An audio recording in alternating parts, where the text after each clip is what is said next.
Hello అండి. ఈరోజు recipe వచ్చేసి కారం చెక్కలు. చాలా క్రిస్పీగా చాలా బాగున్నాయి ఇవి. నేను ట్రై చేశాను. మీరు కూడా ఒకసారి ట్రై చేసి చూడండి. దీనికి కావాల్సిందల్లా మైదా. నేను 1 కేజీ తీసుకున్నానండి. మనకు రుచికి సరిపడా సాల్టు, కొద్దిగా సోడా, టేస్ట్ అదే తినే సోడా, 10 స్పూన్స్ నేను కారం వేసానండి. ఇవి వేడి నీళ్ళతో కలుపుకోవాలి. ఒకసారి వాటర్ పోసేసుకోకూడదు. లైట్గా పోసుకుంటూ కలుపుకోవాలి. దీంట్లోనే పచ్చిశనగపప్పు నేను ఆల్రెడీ నానబెట్టి దీంట్లో కలిపేస్తున్నాను. ఇలా చేసుకోవాలి ముద్ద. ఒక 5 మినిట్స్ అలా పక్కన పెట్టేసుకుని 5 మినిట్స్ తర్వాత తీసా. ఇప్పుడు మనం ఇలా చేసుకుని చపాతీలా చేసుకోవాలి.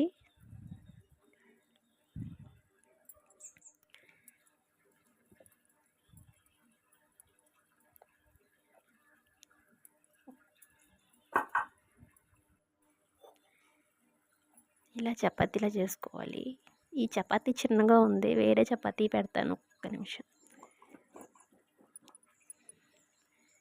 వేరే ట్రై చేస్తే నేను మీకు చూపించడం కోసం ఇలా చేస్తున్నాను. వేరే చపాతీ అయితే బాగా కనిపిస్తాయి.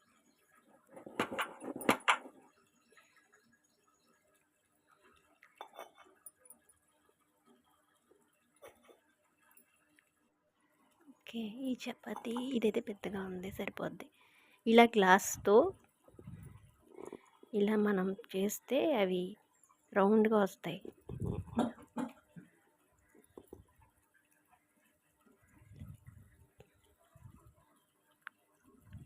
అచ్చుల్లాగా పడ్డాక అది ఆ చపాతీది తీసేస్తే అచ్చులు కిందకి అలా ఉండిపోతాయండి.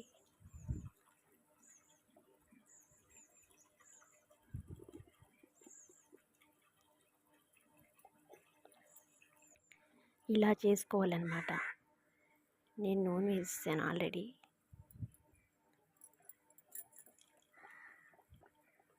వేగుతున్నాయి.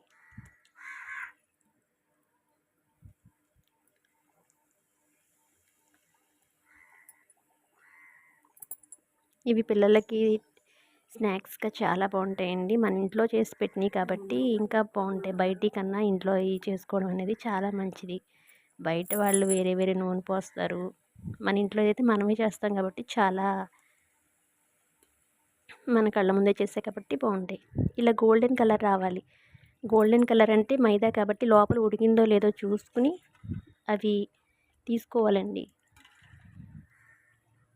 అలా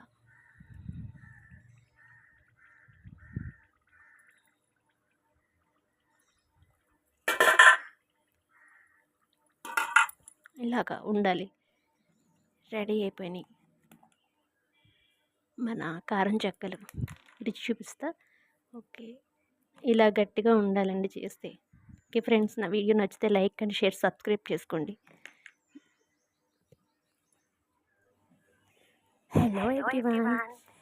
ఈరోజు రెసిపీ వచ్చేసి కారం చెక్కలు. ఇవి ఎలా చేసుకోవాలో చెప్తాను చూడండి.